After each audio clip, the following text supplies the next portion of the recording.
Hey guys, I just wanted to go ahead and give you a quick little review of Remnant 2 because I did go ahead and complete the campaign, and then I also did a couple runs of the adventure mode. So all in all, the campaign took me about 15 hours to complete, but I looked it up and it seems like the average person takes 18 hours to finish it, so that's a little weird. Don't know what's up with that because I was playing on the hard mode. There's like a standard mode, a hard mode, and then like a super hard mode. And that super hard mode, it explicitly tells you don't start the game as this. This is for when you are later in the game and you have a build going. And then there's a fourth difficulty you unlock after you beat the game. So I was playing on that second mode, that hard mode, the entire time. And it only took me like 15 hours, so I don't really know how it's taken other people so long. But let me go ahead and give you my pros, my cons, and then give you my final verdict of the game. So first things first, I did play Remnant 1 on launch, and I was not a big fan of it. It felt to me as if it was made specifically for co-op, and the solo play did not feel good at all. On top of that, it felt very bare bones to me, so I only ended up playing like 3 or 4 hours of Remnant 1, and I'm happy to say Remnant 2 is miles better, especially in that first few hours, and especially as a solo player. It's very, very doable solo, even on the harder difficulties. And I found the gameplay and the world and the worlds far more interesting than I did from when I played Remnant 1. Now, I know, I've heard Remnant 1 got way, way better as time went on and more content was added to it, but I'm just talking about what I played from Remnant 1, which was right on launch. And I think this game is much, much better right out the gate. And let's get into why. So, first things first, I think the worlds are really, really good. Probably the biggest strong suit to me is the levels, because the entire story of the game, it's very simple. It is you need to go to these different realms. You can kind of think of them as alternate universes, right? And you need to just kill strong enemies. That's the storyline of the game. It is genuinely that straightforward and simple. And the worlds that you go to, I really enjoyed all of them, actually. I think this first one that you go to is probably the worst out of all of them, but even then, I don't think it's that bad. And the second one is incredible because it's just straight up Bloodborne for half of it, and half of it is like a straight up Dark Souls castle. It was fucking incredible, especially the Bloodborne section. Absolutely adored that level. And yeah, the other two levels were quite good as well. I didn't have any issues with them. Actually, other three, I believe. And one of the best things about the game, other than the levels, is also the enemies. There are these rock enemies, and it sounds like super lame, right? When you think of, oh, they're enemies and they're rocks. Like, that's not that interesting. But all of them have actually very unique movesets that make it so you want to fight them in different ways depending on what rock monster it is. And I just love the animations that they had, the sound effects and everything. And speaking of the sound effects, the sound design in this game is top notch. The guns all sound incredible, especially when you start to get more of the more powerful ones and the more unique ones. They all sound powerful. The music absolutely slaps ass, dude. It is incredibly good. I've seen a lot of people say, like, if you go on the Remnant 2 OST, which I have playing in the background right now, if you go on like the comment sections, there's a lot of people saying that it's one of the best video game soundtracks in a while, and I 100% agree with them. It is just banger after banger. It is incredible. Very good sound design. And in terms of the gunplay and the general gameplay and exploration, I really like it. Now, Remnant 2 is interesting, and I don't recall if this is how Remnant 1 was, but it is a Dark Souls type of game that is procedurally generated. And it's a mix of the two. So it's not just like a full roguelite, like, you know, like a Binding of Isaac or any of those other like roguelites, right? Where everything is randomized. There's still some order to it, right? There's still like a template, a foundation, and then everything else, like some of the other things built upon it, are randomized. And The reason why that's interesting is because you can go through adventure mode and you can play through these levels multiple times and you'll find various things. So for example, the first time I played through the first level, I had this dungeon, the hatchery, where you go through, and the whole mechanic of it is that there is this this ball that's chasing you. It gives you the suck and it'll kill you basically instantly once it sucks you in. But it'll also suck in enemies, and it's kind of your punishment for getting greedy and for getting the treasure, right? The second time I played through, this area wasn't there. Instead, I was going through a completely different dungeon where there was an extermination protocol, and I had to go through in like 6 minutes and clear everything out, or else it was going to like self-destruct and kill me. So there's definitely some variance there, and I like that. But it is interesting because it's not one of those games, right, where you're playing through and everything is different. It's not a Binding of Isaac, right, where like everything is different, or a Returnal, like all of your weapons that you're getting, whatever you're gonna fight is different.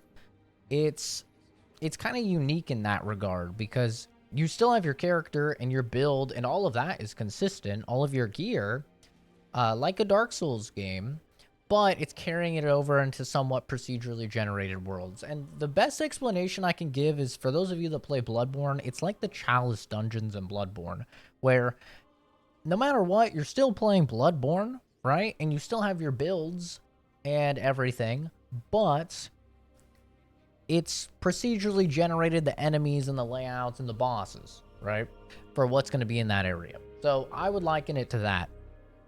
And I think that about settles it for the pros. The final pro I'll say, and this is very subjective, this could be a pro or a con depending on who you are, but if you like COD zombies, Nazi zombies, and you like the Easter egg grind, you know what I mean, where like you play a Nazi zombies map and you're doing the Easter egg and you're like, how the fuck did somebody even figure this out? And some of the steps are just so weird. It's like, go to the toilet and turn 720 degrees, teabag twice, and then shoot the flusher on the toilet and it'll send out an egg. And then you take that egg to a painting and you crack the egg on the painting and it'll spit out a ray gun that you have to kill like 14 boss enemies with, and then once you do that, it'll upgrade the ray gun and you can shoot it at another painting and it opens a portal and it takes you to the boss, right? If you like weird shit like that, then this game has that in spades. Like, a lot of the really cool stuff in this game is hidden, and it's like deep hidden. It's hidden so deep that I genuinely don't even understand how you would figure it out if you didn't look it up. Like, to get one of the class archetypes, no spoilers or anything, but you have to acquire a full set of gear. You need to know to equip every single piece of gear, down to like all 4 rings and amulet and everything. You need to equip all of them. You need to go to specific areas while you're wearing all of that, while you have a maxed out one class and a level 5 of another subclass equipped in that order. You have to have specific skills activated on those classes just in order to get this class archetype. Like, they hide weird shit. There's a thing that's hidden where like you have to stand by this water for 90 minutes in game, like real world time, in order to get something. So like, there is weird shit in this game, and some people really like that. And if you're one of those people that really, really likes that like weird shit for finding secrets, this game is 100% up your alley because it has it in spades. Me personally, I'm not a big fan of that. I'll be honest, I don't like having to I don't like playing through the game just normally searching everything and, you know, not having any red bits of unexplored bits on my map, and then still, like, not getting a bunch of shit. Like, I found, through my entire playthrough and through multiple adventure mode runs, right, about 20 hours of gameplay, 5 of which is after I beat the entire campaign, I only found one piece of armor. Like, one armor set. That seems fucking weird to me. I don't know if it's because I had the Super Deluxe Omega edition, you know, the shill edition of the game, and so that's why maybe the armor that you get with the shill edition is in the game normally, but I literally only found one piece of armor, and it was through doing this extremely tedious, like, chess, tic-tac-toe, like, game against the AI that I finally got it. But it's crazy because I was like, I just played this whole game and I only have one extra set of armor, and it's not even better than the deluxe edition armor. Like, what the fuck is going on here? And then I look and, oh no, there's other armor sets. You just have to do some really weird shit to get them. And I'm not a big fan of that, but I know some people are. But let's get into the cons of the game, okay? First things first, this is going to be a big con for you if you think this game is an RPG, okay? And this was my big problem with Remnant 1, and once I let go of this idea that Remnant is an RPG, I instantly liked the game much better. Remnant is not an RPG.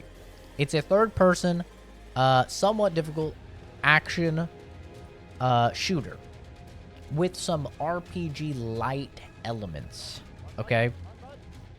And you can see right now I'm about to die because when you open the map, there's like a huge delay. When you close it, it does not let you move, and it's super slow to open and close the map. But which is a little con. But yeah, this game is not an RPG.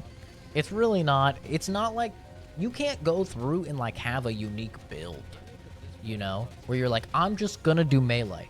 Can you put on gear that's going to improve your melee? Absolutely.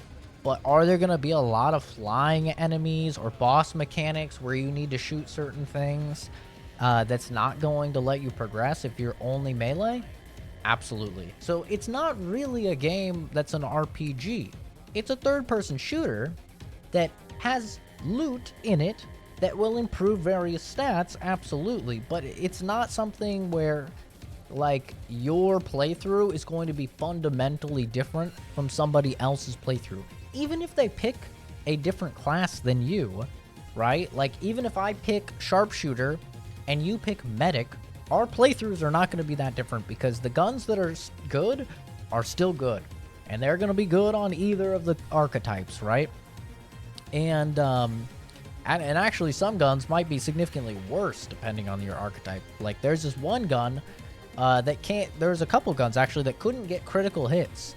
And I was playing the sharpshooter, and the whole class is about critical hits. You know, you get critical hits when you're in your thing, and they do extra damage, and it extends the duration, and none of that works if you can't get critical hits. So I'm like, man, this weapon seems really cool, but it doesn't do any critical hits, so I just can't use it. And so it is one of those things where, like, I suppose I could still use it. It's just I wouldn't be getting any benefits from my class, but ultimately that stuff is just min-maxing, right? It's not actually making a fundamental difference in the game, because at the end of the day, if I'm getting 10% extra crit damage, right, because I'm using a sharpshooter class, it's not like my experience is going to be entirely different from a medic who doesn't get 10% extra crit, but, you know, they get damage buffs from their passive skill, right? I'm pretty sure they get like just a general flat buff to their damage through one of their passive skills. So I hope I'm conveying this point well enough. It's just, I don't want people to go into this game thinking it's an RPG and you're going to be making your class and you're going to be like changing your gear and having fundamental playthroughs, and you're like, okay, now I'm going to replay the whole game as this class, because it's not going to be that different. And it's not designed to be. It's designed to be a, you know, a looter shooter that's semi-difficult. And I think that's completely fine. But I just want people to know that, because the biggest complaint I have seen from people complaining about the game and giving it bad reviews is that the RPG mechanics are light. And they are light. You know, you'll level up and it will just increase some small percentage bonuses, like, ooh, now my weapon gets an extra, I'm not even being dramatic when I say this, an extra 30 centimeters to its maximum damage range. That's like a real thing. I don't remember if it's 30 or 50 or 60 centimeters, but you know, when it's fully maxed out, when you fully max out the skill, it's like you get an extra 5 meters or something for your damage range. You know, so it's these things that are like not that crazy. They're not going to be changing the way that the game functions at all. But that's fine because the way that the game functions is good. It's solid. The shooting is enjoyable. The level designs are fun. I think the other main con about the game, and this is going to once again depend on a person-to-person basis, but I don't know if the price proposition is all that great, right? It's a $50 game, and you can beat the main story in 15 hours, right? At least I did, and I fully explored all of the areas, by the way, like didn't have anything red on my map. And then you have to decide, you know, are you one of those people that's going to be fine running the same levels with just a little bit of difference so that you can try and get this gear and go through these Easter eggs and stuff to get further, better gear? And they have said that the story, you're supposed to replay the campaign and it will change, and the only way to get the true ending of the game is to replay the campaign several times. But once again, you have to ask yourself, is replaying that same, you know, 15-hour campaign, which is going to be way shorter because you're probably going to be skipping the dialogue and stuff like that, and you're just going to be going through the gameplay, and you're going to have a good idea of the map and the layout and stuff like that, is that worth it for you? For me, I think it's a little overpriced for the content that's available. I think that if it ever comes to Game Pass, because I know a lot of people played Remnant 1 on Game Pass, if it ever comes to Game Pass, absolute banger of a deal. And I think right around $30 is a good price for it. Now, of course, this is probably going to go the way of Remnant 1, where they add a bunch of content after the launch. And that's the beautiful thing about the simple layout of the game, right? And that's the reason why I'm not talking about the story. Obviously, the story would be a con, but a game like this, you're not playing for the story, so I don't really think that matters all that much. But yeah, the story's absolutely abysmal and shit. But I'm not holding it against it because it's not that type of game. But the beauty of the simple story is that since the whole premise is go to different realm and kill strong thing, they can add so much DLC to it because you can just keep going to different realms and fighting harder and harder things and more interesting bosses and enemies. So I'm sure this game is going to go the way of Remnant 1, where it improves significantly over time. But what we have right now, a game that takes 15 hours to complete, where you're going to be replaying the campaign, the same campaign and the same levels with very minor differences over and over past that 15 hours, for a whole $50. Not a full price title, but it's getting pretty damn close to it. I don't think it's worth at that price, but I do think it's still a 7 out of 10 at that price. For those of you that don't know, my ranking system is a 5 is an average game, 6 is above average, 7 is good, 8 is great. I don't think it's quite at that great point because of that price threshold at $50. I think that's just a little bit much for what you're actually getting in terms of content and unique content.